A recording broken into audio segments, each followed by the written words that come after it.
Welcome back to the Magic Minds podcast. I'm Matt Burke. You're watching and listening to the Liberties #1 podcast. Yup, the Liberties. Yup, the Flats. I am still in Gainesville, Florida, and today I'm sitting down with the wonderful Jen Lee. Jen Lee, what's the crack? Man, life is amazing. Yeah? Yes, we are alive. We have everything we need.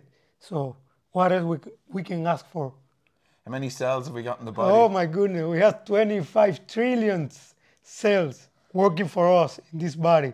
So the best we can do is be grateful for that. Deadly. Guys, I'm out here still in the Temple of the Universe. Jen Lee works here, volunteers here, has come all the way over from Cuba. And he has an amazing story. The tagline for the podcast is stories that have the power to inspire. I sat this morning, random conversation with Mick. And Mick says, do you want to come over to Jen Lee's place? The Hobbit House? The Hobby House. The Hobbit House for a coffee. I spoke to Jen Lee and his girlfriend, and the story was just phenomenal. And I want to share that with you. I love the Temple of the Universe, and Jen Lee embodies what it's like to live and work here. So Jen Lee, before we get into the main bits, what do you actually do here in the Temple of the Universe? What we do, what is required for me to do personally is just to come to the temple twice a day and serve. Whatever they need, we just help. There is no like a fixed structure that you have to do this, you have to do that. It doesn't work like that. You just show up, they see that you are showing up every day, and they embrace you as part of the community. That's what happened with us. That's our personal experience. Okay. What's so special about this place for you? Oh my goodness. Everything. The energy is amazing.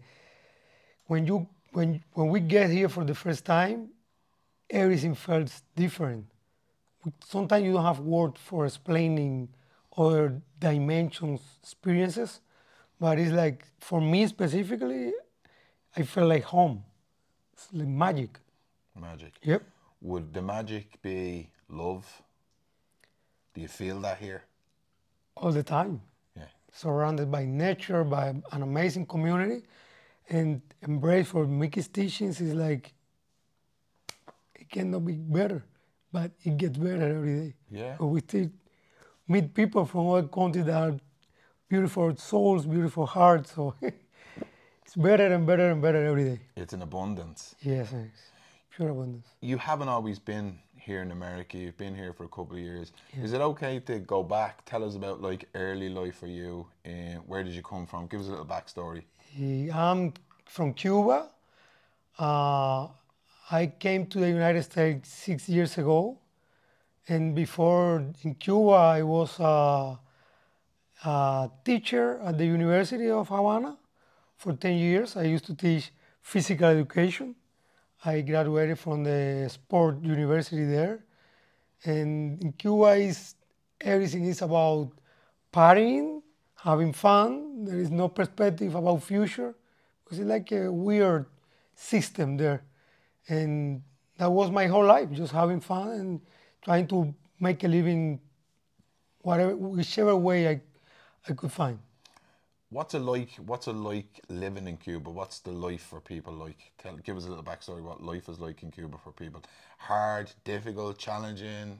I can tell you that my monthly salary as a teacher at the university was $25. What? So you can make your own conclusions. So that's the guts of, in Ireland, euros. That's like something like €27, €28, is it? A month. A month? Yes, we are talking a month. But because we live like that always, we develop a mindset of thriving and making stuff works. We don't know how we do it, but we eat every day. We have clothes, and we have a lot of fun. We drink a lot of alcohol. We play a lot of domino. It's a crazy country, but it works. I don't know how. And the happiness is the best part.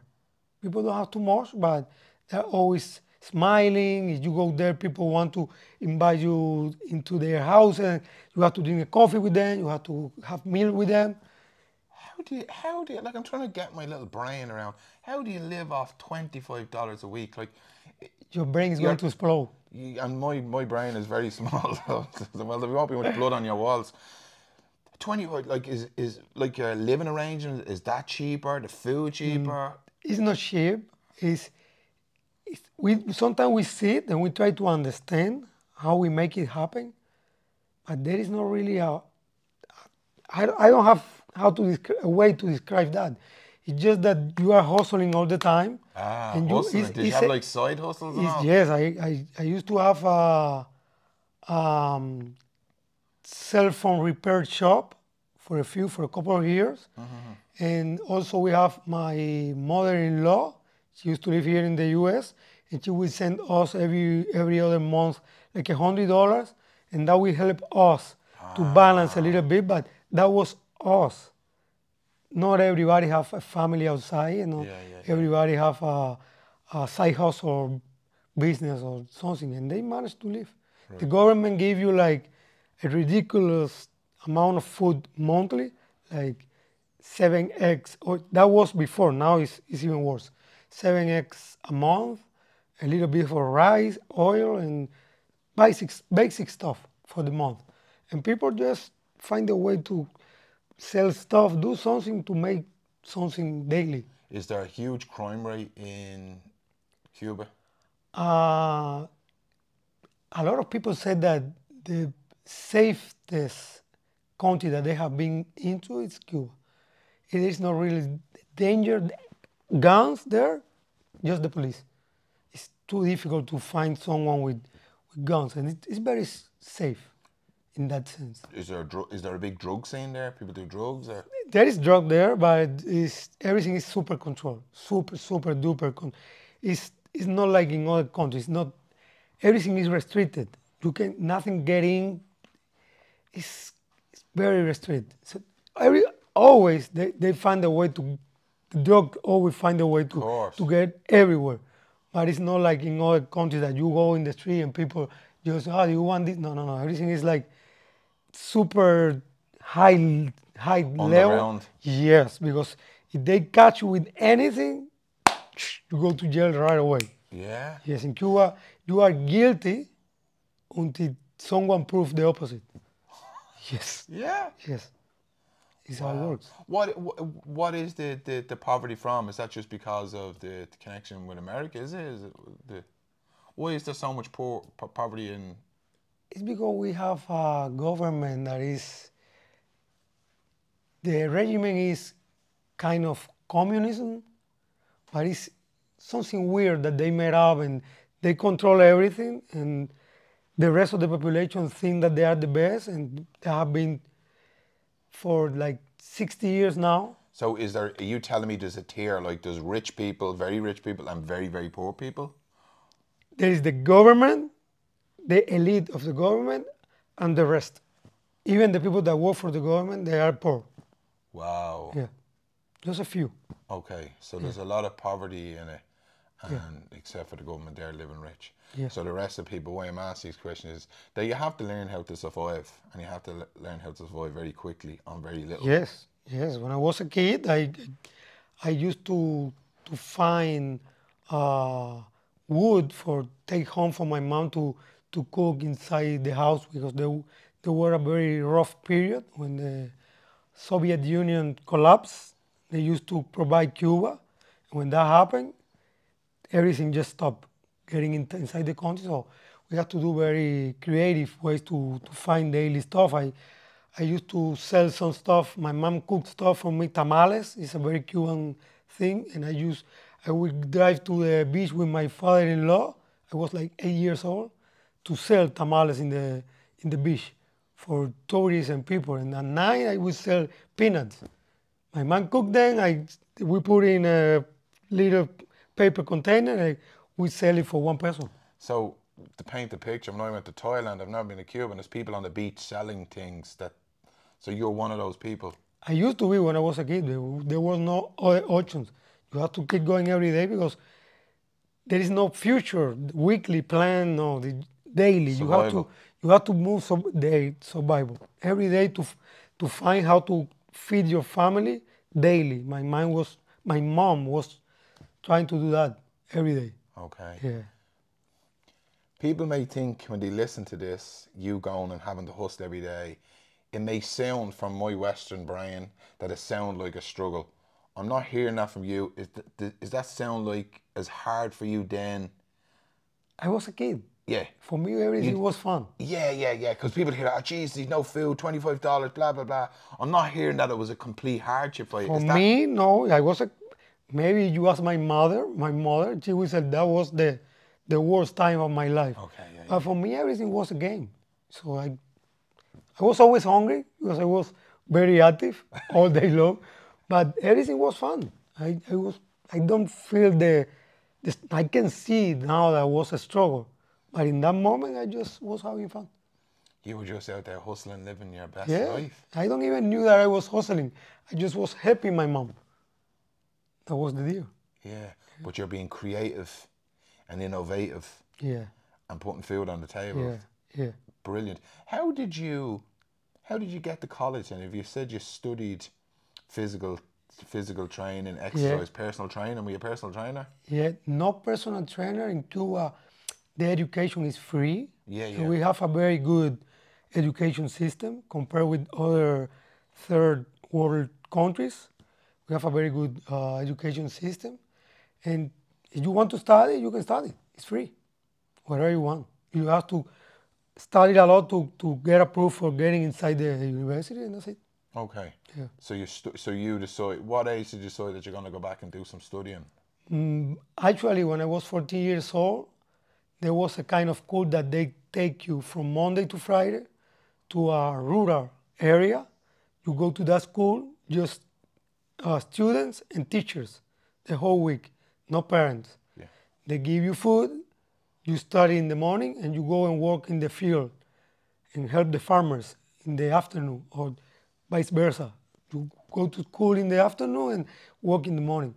And my mom, seeing the neighborhood when I grew up, that was a very low, rough neighborhood. Yeah. A lot of Dangerous. yes, delinquent. All my friends from my childhood have Got in been in trouble. jail. Yeah, All of yeah. them have been in jail. yeah.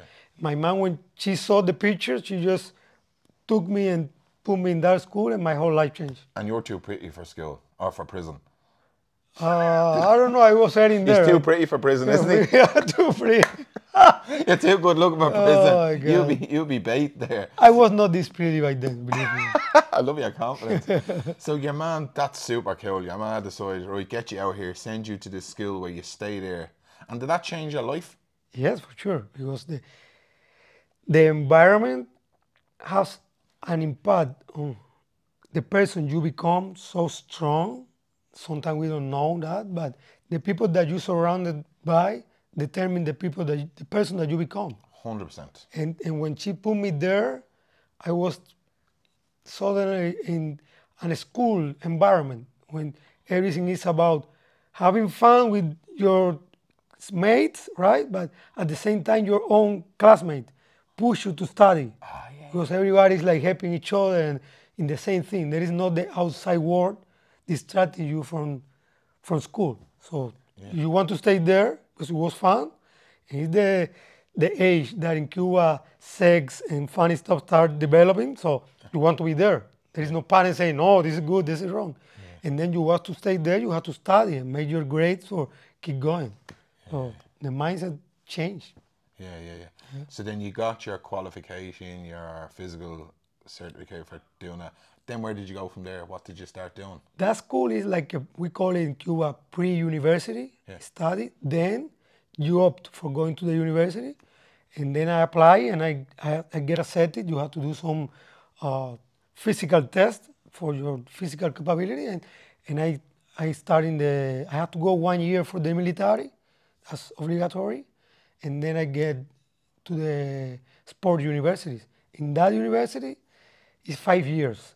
We learn how to be a physical education teacher, how to be a rehabilitation specialist. We can also be personal trainers and sport trainers, coaches. It's different how it works in Cuba. And then you can work in any of those areas that you want. Okay. So that's what you were working. You were working over there as a Teacher at Yeah. the university. I was teaching I teach soccer. I teach like kind of personal trainer for a whole group. And then a few later years, I teach table tennis. Okay. Yeah. Cool. At what point did you decide, right, I'm gonna get out of here? In some point, my wife and I were having a little more of money because she was working in a restaurant. I was working in the university, but at the same time having my business. And we have a little of money. In Cuba, with a little of money, your life improve pretty easy. So what was your other business? You had the teaching. The teaching was my job. Yeah. And I have a cell phone repair shop. Oh, so you were still doing that? Yes. Oh, super. And then we start having more fun. We go to beaches in the house beaches. In Cuba, that's a very good thing to do all the time. With a lot of friends, 3-day, 4-day partying, drinking, having a lot of fun. And at some point we sit and said, okay, this is what we are going to do forever. There has to be something else. And then we have her mother here in the US, and we said, okay, we are ready to go there, do the paperwork, and she did it. And 7 years later, we came here. Why 7 years? Because what it takes for the process to 7 years to get out of Cuba? 7 years. By then, now there is a new law that it can be pretty easy. Why does it take so long to get out? Because that was the law by then. They have to go through a whole process, and there was a lot of people applying for the same, and I don't know. 7 years? 7 years took. In the moment we decide to come, for the moment we get the interview for coming here, was 7 years. Why did you decide to come to America? What was That was the only option that we have. Right. When you live in Cuba, we don't have by then you cannot just buy a passport, get your passport, go somewhere that is not allowed there. So where did you come to America? Where was your first stop? Hollywood, Florida, South Florida. South Florida? Yeah, Hollywood. It's a city there. Right. Close to Fort Lauderdale. Right. Yeah. And what did you do there? 2 years we lived there. The first 2 years we work in different jobs, construction, restaurants, whatever we can do to. Could you not do the physical training, the teacher training? Could you not bring that qualification with you? I bring the qualification. It took time to validate that. Okay. We went to college to improve our English. That took like 2 years, I think. Oh yeah, you came here as a non-speaking.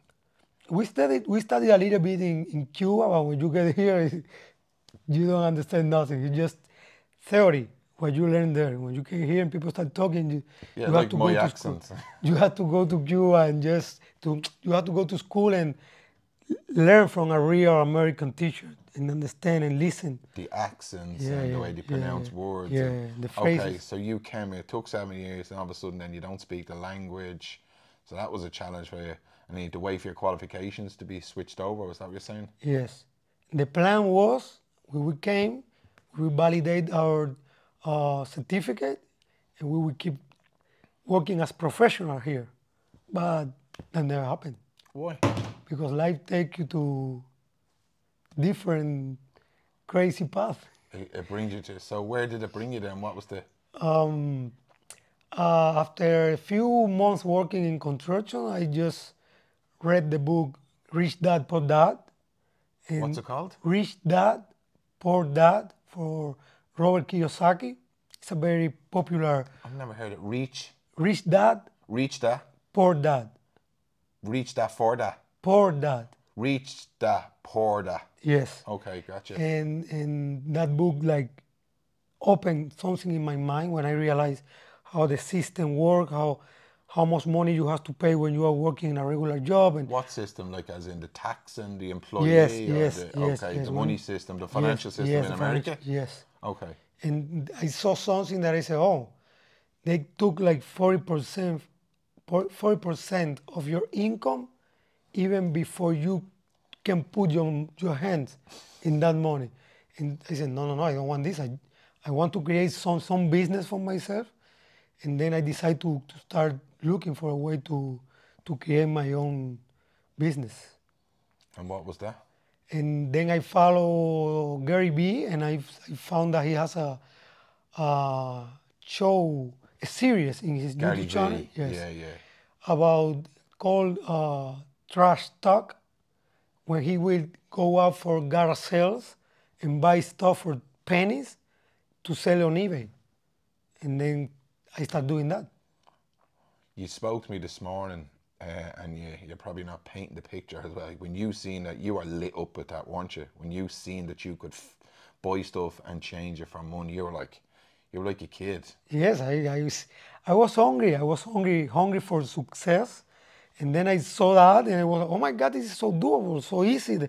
And I didn't knew what I was doing. I have no idea. And how much money had you got to play with? I have in my wallet, because I was not working by then. When I finished the book, I said to my wife, I'm not working anymore. I'm willing to go to under a bridge and live there, but I'm going to find a way. Then she said, okay, I have your back. She and my sister, we were living together, and both of them support me. They said, Wow. we believe in you, do whatever you have to do, we will take care of the rest. And that took like 8 months, from 6, 7 a.m. till 9 p.m.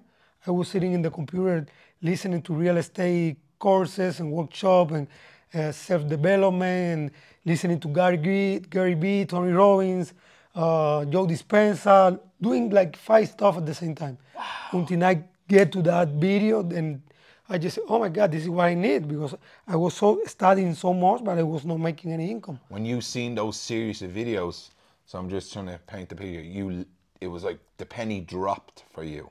I was like, that was like a Wednesday or Thursday.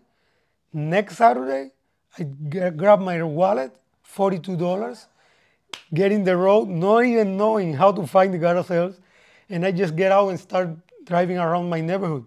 And I find signs that say garage sales, and I just start buying stuff for $1.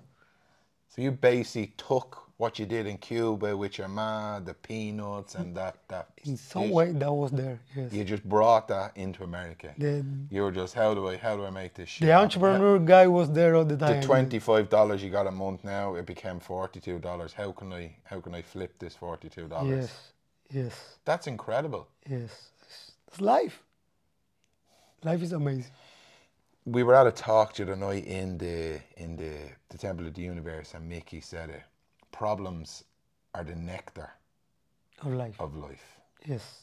So you just created some nectar for yourself. For other people that do the same that I do, when in the process of learning, because then we start teaching what we do to the Spanish community. You do? We used to do that before. We stopped like a year ago or a little longer when we start the Mickey teachings. And we realized that people struggle a lot. At the beginning, I never struggled because I was so excited. I was so focused on, oh, this is so much fun. This is stuff and new learning, and that I was so focused on that and just jump on that. Okay. That the struggle was never there. There were situations that when you see now, someone would like freak out. But I didn't notice because I was so excited that everything was part of the process. Yeah, and like this is exactly what you said when you were talking about being back in Cuba. You were on the beach, you were a kid, you were having fun. Yeah. And you've obviously studied Joe Dispenza, Tony Robbins, and all these gurus. They talk about the hormones in the body. So you are focusing on dopamine, which is reward, oxytocin, which is love, serotonin, fun, and having. So you weren't focusing on the hormones of stress, cortisol, epinephrine, norepinephrine, adrenaline. No fears. No fear. And then your vision became this, where people that focus on fear, it's this. Yes. And they can't see the fucking world. Yes. And when there is those 2 ways that I see that you can approach life. One is from the love environment, excitement, happiness, joy, and the other is from fear. When you approach anything from fear, the struggle is there. Yeah. Because your brain has something called reticular activated system. Yeah. That when you think that something is going to go wrong, your brain will start looking for anything that Confirmation bias. just confirm that something has to be wrong. But when you are just focused on the how can I have fun, how can I learn, how can I make this happen, your brain will going to do the same. But for that, it will serve you looking for stuff that will make that to be fun, joyful, and successful. It's part of the confirmation bias. You'll get what you look for. Yes. So if you look for more oxytocin, more serotonin, Yes. that's what you'll find. Yes. But if people are running, as Joe Dispenza talks about, if you're running off the hormones of stress, that's all you'll find. Yes.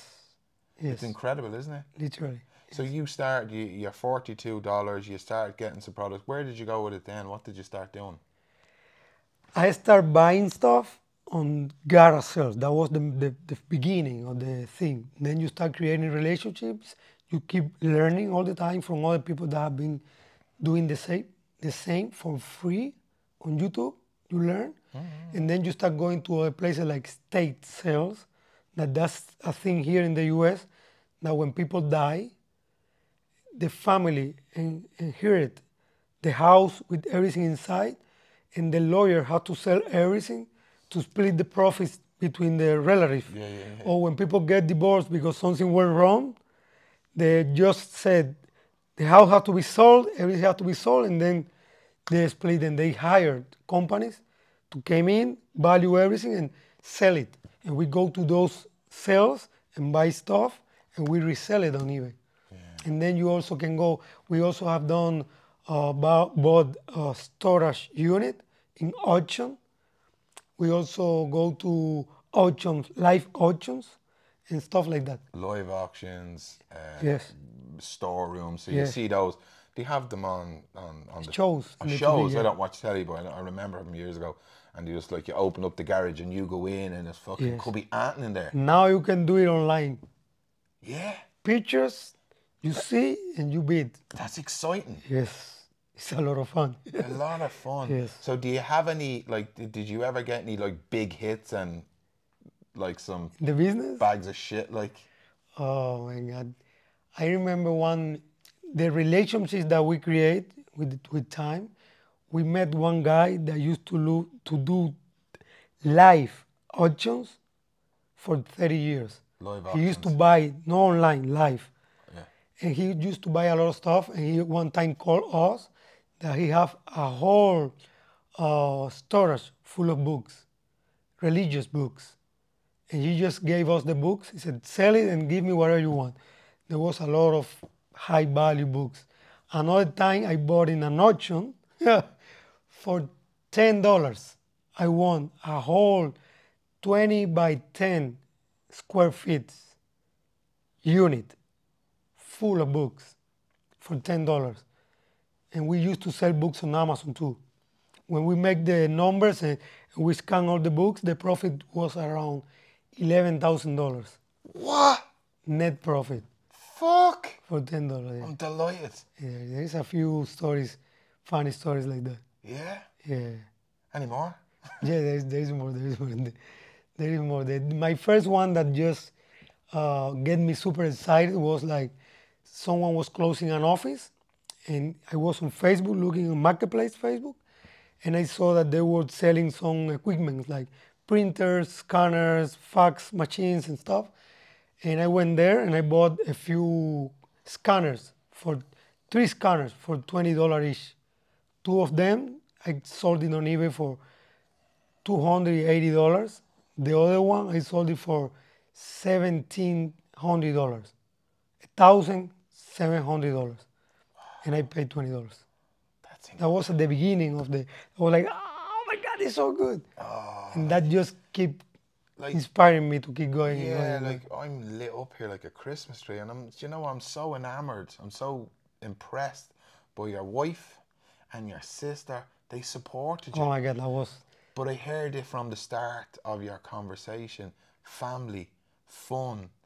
That was the bedrock of your youth and growing up. Yes. So your sister and your wife were supporting you, and that's important because you got Yes. that, and that allowed you to go out and just do your thing. They trusted you. Yes, the funny thing is that I was so excited when I said that to them, and they were like, my voice. The moment I said I'm not working anymore, give me a few days to process all the information, and then I will sit with you and explain everything, because otherwise your brain will get like. And then 2 days later, I sit with both of them and explain to them, and they say, "We believe in you. Do whatever you have to do." But the beautiful thing was that a few months later, both of them quit their jobs.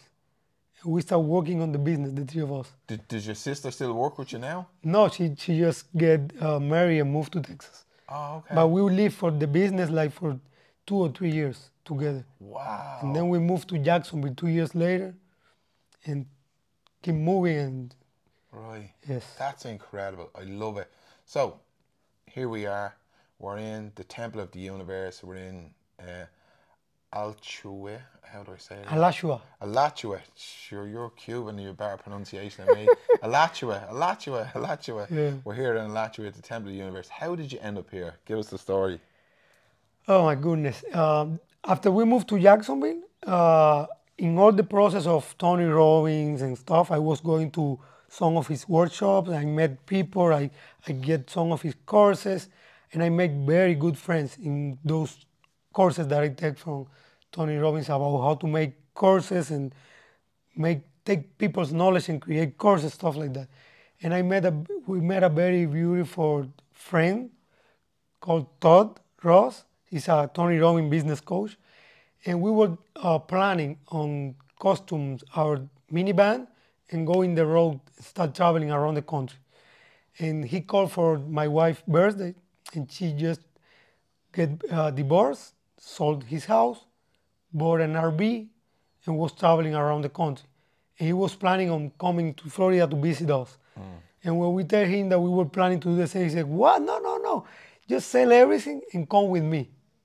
And I'm a little crazy. I like doing new stuff. I used to be like very bored, pretty easy, and I just will move to another place and start over and stuff like that.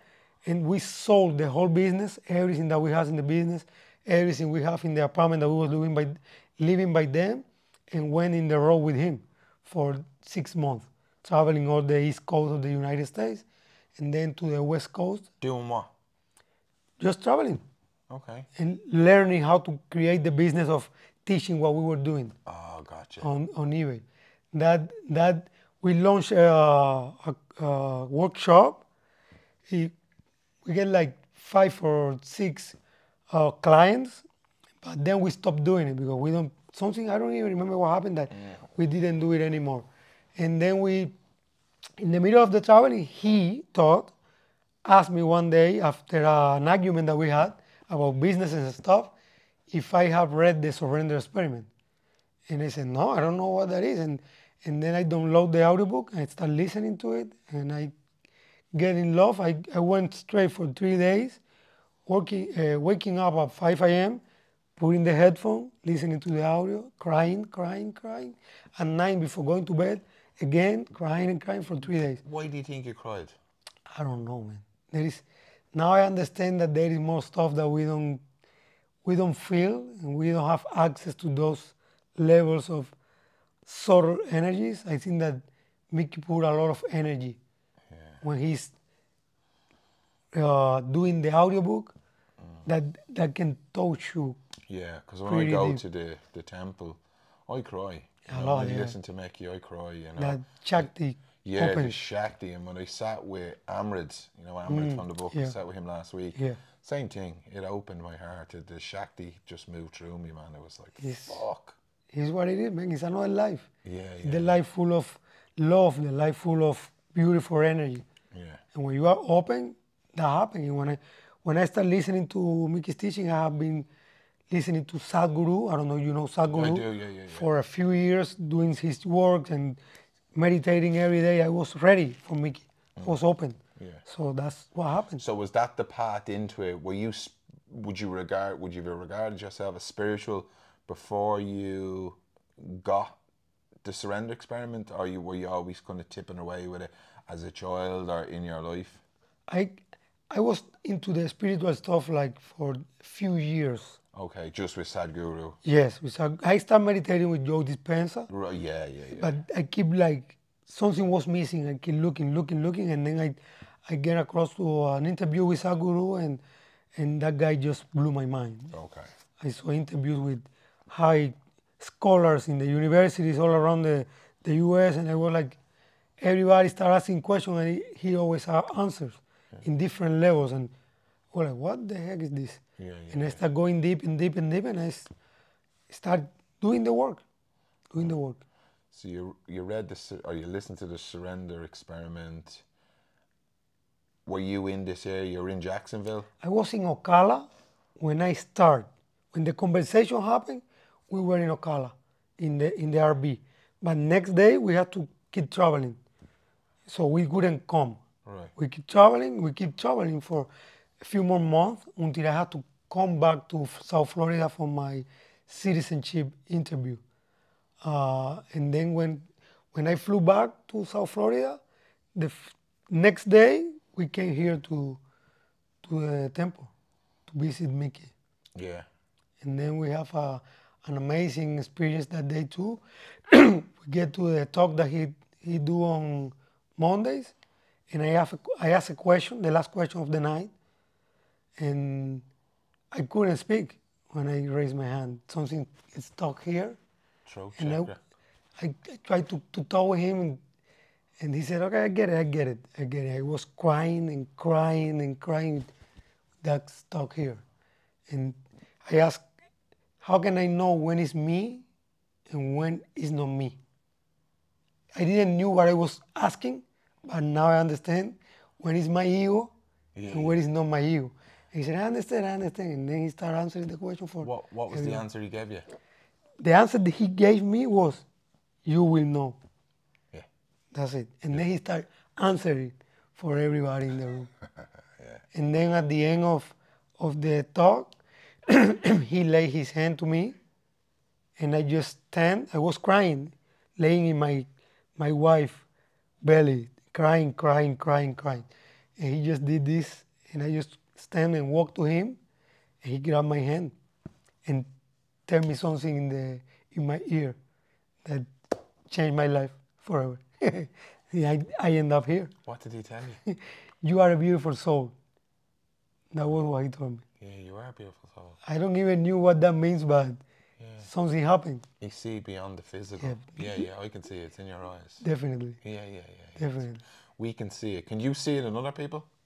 I can feel it. Yeah. But I cannot see. Yeah. I can feel it in you. Yeah. But I cannot see. Yeah. It's not like fucking the plant over there, but you can just, it's telling. Like, it's telling. Like, I sat with Tim Davis. Yes. And you can just tell. It's just there. It's just it's palatable. It's just a beautiful energy, isn't it? Pure love, man. So you decided then to move to the temple. We were still traveling. Yeah. We came, we visited, we did yoga, we listened to the talk. We came the other morning to the service in the morning at 5:30, and then we left. We drive back. When we were driving back, my friend called me, Todd. Said, guys, I have bad news for you. I think that we have to postpone the traveling because there is some issue with money and some stuff that I have to take care of. And we were like, because we want to be here in Florida again. But I give him my word that I will help him to sell some stuff that he have in a storage when he sold his house. So we came back, we helped him to sell everything in the stores, and then we end up in Fort Lauderdale again. Because we introduced him with another friend of ours, a Venezuelan one, and they get together. Now they are married. Oh, wow. And we end up in her house for a few months. Super. And then we tried to come here, to live here, but it never happened. We couldn't find jobs, whatever. And my wife started working on South Florida because she's a chemist in a lab. And then our family get approved. What took us 7 years, right? Took them 1 month to be here. 3 more people, and we have no jobs, no income, no nothing. And they just get approved, and we start trying to find a place to be ready for when they get here. Yeah. And my wife get a job there for 2 months. That allowed us to save a little bit of money. I start selling stuff on eBay again, Of course. find stuff on Marketplace and selling stuff.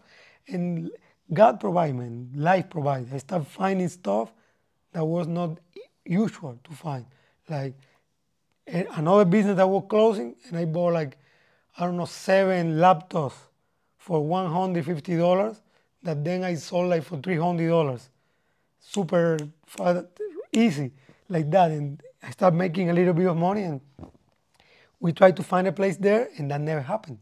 Our social security get rejected twice. And they say, okay, there is something going on here. And now we are leaving the teachings, surrender. And then we said, let's try again in Gainesville. We applied for 2 properties here. We get approved. The family came, and we moved.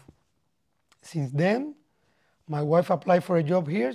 She get a job here, and we start coming to the temple every single day, twice a day. A year ago, March 17th, last year. March 17th. And now we are in March 18th. Holy moly. So you're living on the property a year? A year ago, we moved to that property. In January, we moved here. Oh yeah, so you're a year on the property, but you're a year in this. Or you're only in January in this house. That was to Gainesville with the whole family. Oh yeah. In But January, you moved on to the property. the both of us moved to the hobby house here The Hobbit house. inside the temple property. Ah man. Yes. So you've just been surrendering, Literally. letting go. Even every moment that I felt like, oh, we don't have enough money, there is no income coming, there is no inventory coming to the business, and I just step back and say, hey, relax, it's none of your business. Whatever you have now, work on that. List that, take picture, put it there, and let that happen. And beautiful stuff has been happening. As Mickey say, just devote yourself to service. Yes. Just do everything with love. Do your best, and then just let the world. Yes.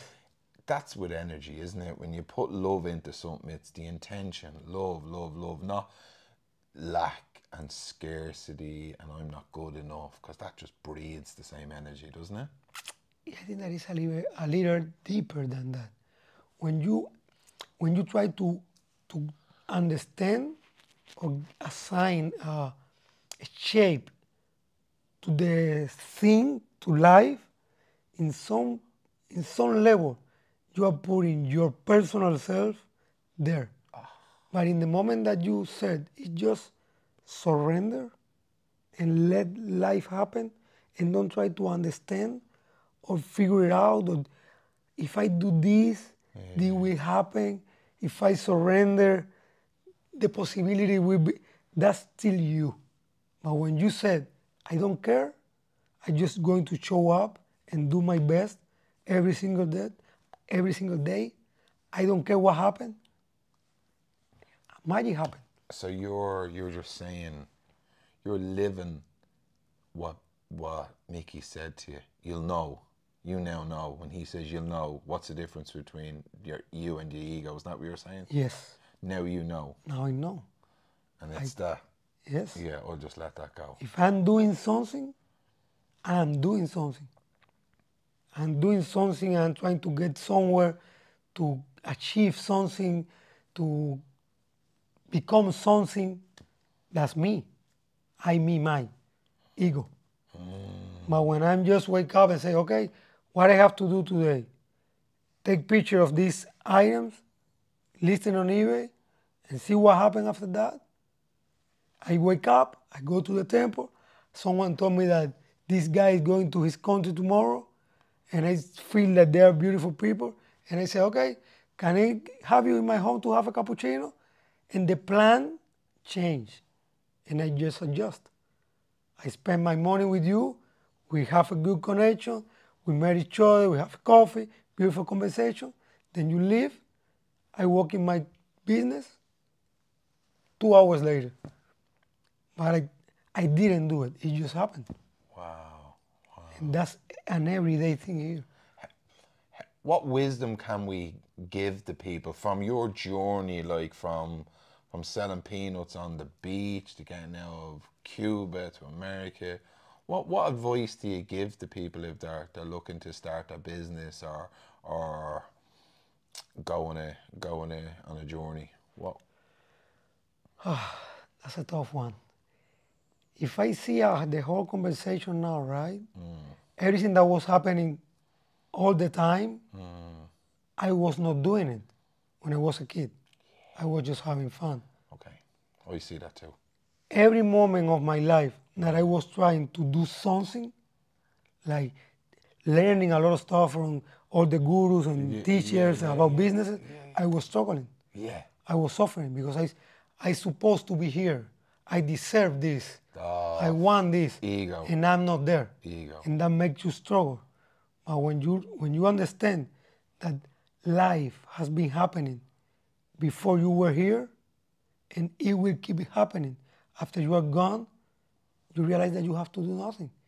You have to do your best and serve. When you do your best every day to serve, You were serving your mother on the the beach. situation, it doesn't matter. The situation, a can that you find in the street, and you take it and you put it in the garbage, you are serving. You don't know why you are serving, but you are serving. You are serving life. You are serving the harmony of creation. And when you are in that frequency, beautiful frequency, beautiful thing happen in your life. You become beautiful. Your life become that. Wow, that's incredible.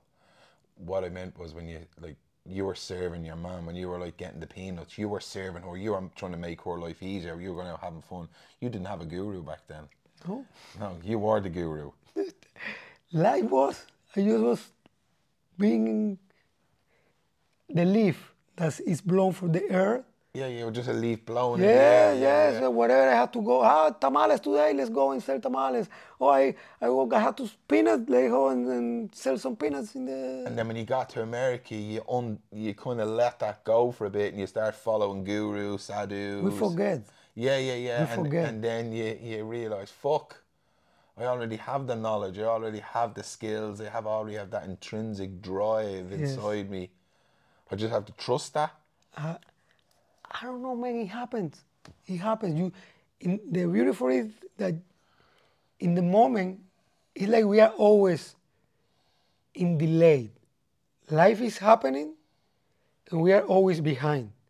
So we are trying to achieve stuff or become some stuff, and life is happening every moment, but we are so focused on those goals, we are so goal-oriented, that you say it today in a beautiful way. You miss the dance. Yeah. You say it. Yeah, That was a perfect way to describe it. If you are so focused on what is going to happen later, on what I didn't do, you are missing the dance. That's what happened. But when you start waking up and realizing that this is bigger than you have to be here and do your best, you are dancing. You are in the dance. Like when we go to Mickey's Talk and we take a pen and a paper and we write notes and and it's over. You're like, I fucking missed that. Yes. And you have your notes on a page. You know, all I remember is the notes on a page. You missed the dance. Yes. It's like going to a concert and fucking trying to write down all the words. Same, yes. Whitney Houston is singing or fucking Britney Spears. And you're like, what did she say there? And you missed the fucking concert. Yes. So now I just sit there and I watch and I absorb, and what needs to be absorbed will absorb. But what doesn't can fuck off. Yes. Yeah. You're missing life, man. If you don't wake up and pay attention, you miss life. You just can't see when you look back. Yeah. Steve Jobs says, we can only join the dots by looking back, but we don't live there. Do you know what I mean? No, we can look back on your story. And I think that Mickey always quote, I think that the Beatles, they have a song The that Who says... or the Beatles? The Beatles, they said that life is that is happening when you are planning something else. Or it's something along those lines, right? Do you know the Beatles song? It's, life is that is happening when you are having other plans. Oh, yeah. Something like It's that. just happening anyway. You are distracted trying to make your plans, and life is happening, and you miss it. Like what Mickey says the other day, to 7 million or billion or whatever amount of people, and we think our problem is the most important. Or there's so much life going on. What teachings or learnings or what significant input has Mickey had and the experience of being on the Temple of the Universe for you? Man, I don't know if you know this, but in December, Mickey have a fall. He break his hip. Yeah. In my experience, people that with his age Yeah, 77. went through 76. something like that, they never make it out of the bed. Never. That freaking guy was walking with a Yeah, rollator or stroller, I don't know how they call that. Yeah, rollator thing. In 2 weeks, he was walking to the temple and showing up for us, that level of commitment. And he's not asking for anything Doesn't ask for anything. to anyone. He don't ask for anything. He don't want you to show up and do the best you can do on yourself. And that was like, oh my goodness, this is my hero. I have no justification for being lazy, for not doing the best I can do every day, for not showing up.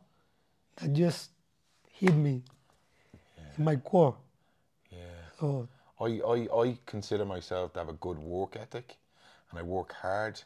But when I got here and I listened to Mickey and I watched the staff and their devotion to service, to helping, I was like, fuck, I'm cutting corners. I need to do a little bit better. that's tricky. That's tricky because that can be your ego too. Yeah. Try to make you feel bad about yourself. Yeah, no, I'm just being honest. I can be honest with myself. I just probably feel like I could do a little bit more. You are doing your best. Yeah, I think I could do a little bit more. Okay, good. I just see it as a positive. I could show up more. I could be more loving. I could help more. If I stop spinning too many plates, I have lots of plates I spin. Oh, okay. So I'm like, I could let that go and give 100% to this. Not 50 to this, 40 to this, 10 to this, like fucking all in. Do you know what I mean? Yes. And when we watch, like you watch Mickey and I watch other people, you go, I like this. This is good. And It's done real. It's done with love. It's real. Yeah. It's not someone that is trying to sell me anything. No, it's real. He's showing up every day, and he himself is there every day. Yeah. And do the work every day, and do his breathing exercises and energetic exercise every day. And he with us every day.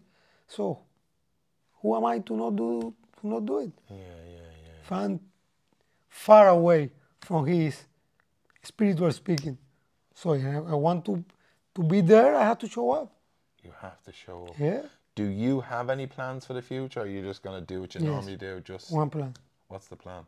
Surrender. Yeah, motherfuckers. That's the plan. Surrender. Yes. Love Life is so big. Trees, atmosphere, birds, insects, bacteria, cells.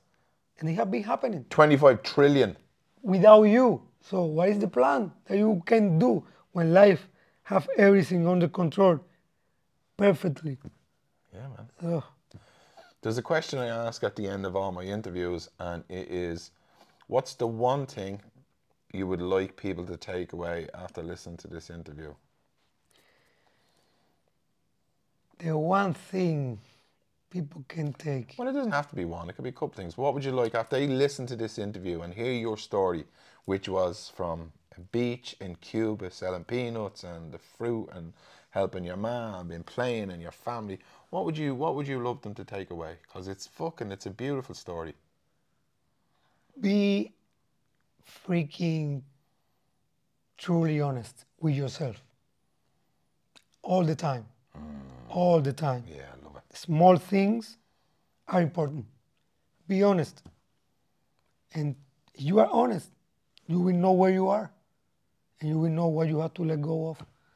And you can move a millimeter forward at a time. I really, really like that, because I've tried to do that in my life. I had a life of crime and drink and drugs and stuff, and I told a lot of lies. But now my mission in life is like that light over there. I want to create transparency. And I don't mean to other people, I mean for myself. Of course. You know, my behaviours, like what I said about turning up a bit more, that's being honest, going, I could try a little harder, do a little bit more, so it's around catching yourself in the little things, isn't it? Yes. And then you create transparency in your life. If you look at that from every perspective, it's a winning process. When you lie to yourself, you have to keep lying to yourself on some conscious level all the time. And that takes energy. It's energy that you can be using on being happy and joyful. But you are using in taking those lies there. And when you become trustful, sincere, you don't have to spend energy on that. You don't have to fake anything inside, so you become that. And then you don't have to even think about it when you interact with other people, because you are that. And life becomes like easy, light. You just flow around. Your energy is infectious. Good. Yeah. Like sitting with you this morning, I was buzzing. Like, I was like, this is fucking deadly. Like, I was buzzing. I couldn't wait to sit down and an interview with you. Brother, I love you, man. I love you too. You're a good man. And now I have new friend in Ireland. Yeah, you up the flats. Okay, so there you have it. That's an absolutely fantastic story. It hugely inspires me, generally. I'm so impressed by you. Guys, please share this with family and friends. It's such important to get the message out. The message of love, inspiration, coming from all the way over from Cuba, just the hustle, but doing it through love and kindness and fun and just surrendering. Like, you can apply this you can apply these skills to anything you do in life. It's transferable. I'm interested in transferable skills, and you can do this to any part of your life. They're the same basic skills. Just turn up, do it with love, do it with fun, do it with kindness. It's a foolproof plan. Right, all my episodes are brought to you by podcastdublin.ie. I'm usually in the studio, so still in Gainesville, but if you want to use the studios and the edge, that's available. They also do training around setting up your own podcast, or if you have done your own podcast and you need some help around editing and production, there you are, guys. Give them a shout. The Deadly Dublin Podcast, podcastdublin.ie. All my interviews are brought to you by my sponsor, Noel Riley from Rooney Media Graphics, my pal. If you need any graphic design done, the girls from Shannon's Hope Line. Anyone else? No, that's it. That's a wrap. Thanks a lot. If people want to contact you and work with you, can they give you a shout? Is there anywhere they can find you? Just come to Gainesville and look for you in the forest? I'm a little bit out of social media now, but anywhere that you type my family team, one word.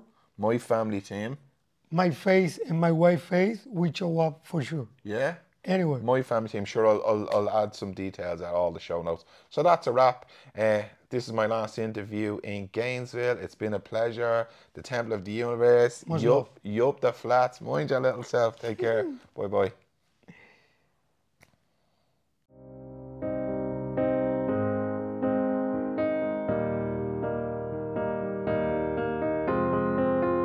I will run, I will climb, I will soar. I'm undefeated, oh. Jumping out of my skin, pull the cord. Yeah, I believe it, oh. The past is everything we were. Don't make us who we are. So I'll dream until I make it real, and all I see is stars. It's not until you fall that you fly. When your dreams come alive, you're unstoppable. Take a shot, chase the sun, find the beautiful. We will glow in the dark, turning dust to gold.